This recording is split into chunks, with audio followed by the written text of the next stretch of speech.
Hello everyone, welcome to our new video. In this video, we'll learn how to edit group name in Google Chrome Android. This is very easy. So let's just start.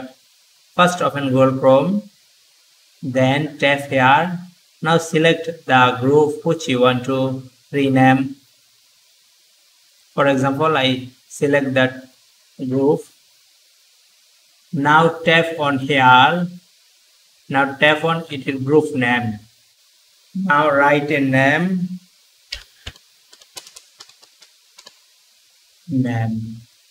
See here the group name are changed. You can do this by another method. See how it is. Tap here. Now again tap the group. Then tap here. Now give a new name. That's it. I hope you enjoyed this video. If you enjoyed this, please subscribe our channel for more tech videos like this. Thank you.